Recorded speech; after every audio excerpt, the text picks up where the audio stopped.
Climate Change Roundup for the week ending. Ah!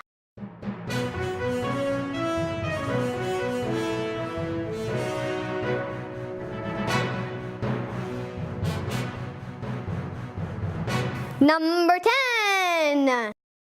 Solar lessons for India from Morocco. With the Atlas Mountains on one side and the vast Sahara on the other side, Morocco's Hollywood, where films like Gladiator and TV series Game of Thrones were shot, has become, in record time of 3 years, home of the world's largest concentrated solar plant, holding many lessons for India. Number 9. Massachusetts AG. I'll sue Trump to protect state if needed. Healy says she won't hesitate to take Trump to court if he carries out what she describes as his unconstitutional campaign promises. Number 8. How Obama's climate change legacy is weakened by U.S. investments in dirty fuel. An agency inside the Obama administration poured billions into fossil fuel projects that will lead to global carbon emissions on a damaging scale. Number 7. Hashtag rebel against Ebell. Donald Trump has a professional climate denier leading his EPA transition team.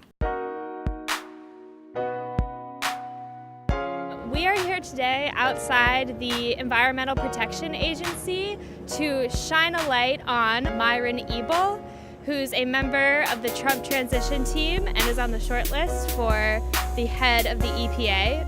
Myron Ebell is a climate denier. He takes money from companies like Exxon and the Koch brothers, and he'd be a disaster for climate action. Number 6.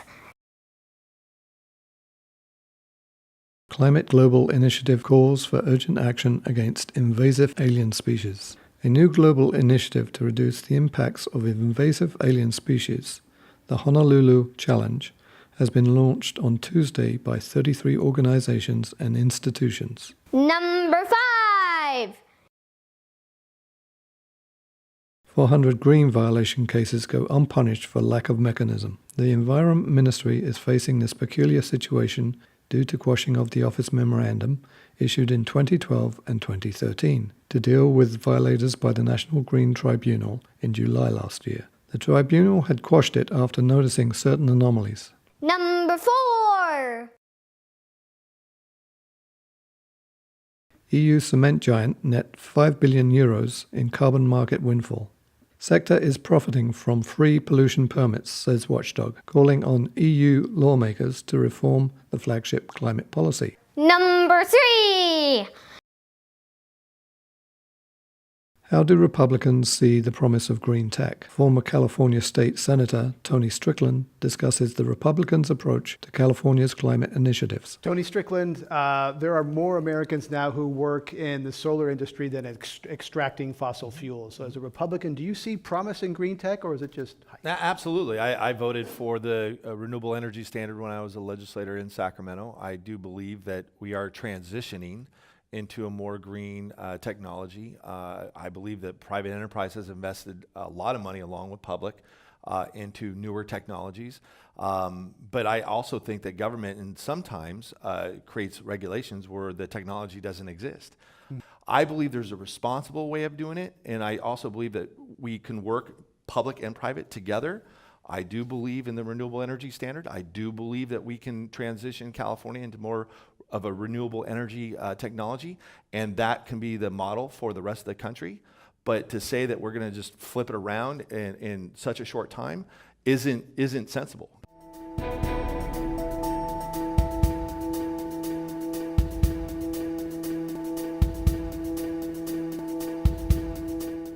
Number 2.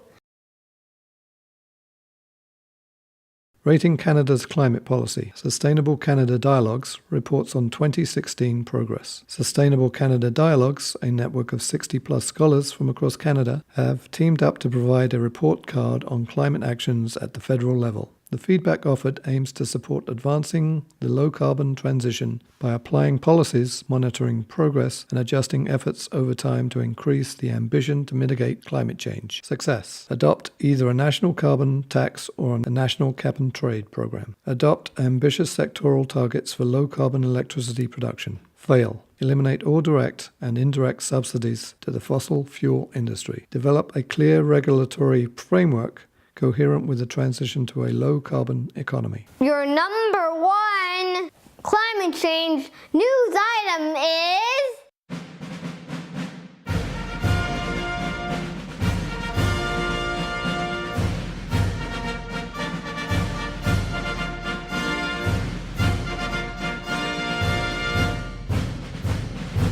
Trudeau approves Kinder Morgan Trans Mountain Pipeline as part of Canada's climate plan. Today's decision is an integral part of our plan to uphold the Paris Agreement, to reduce emissions while creating jobs and protecting the environment.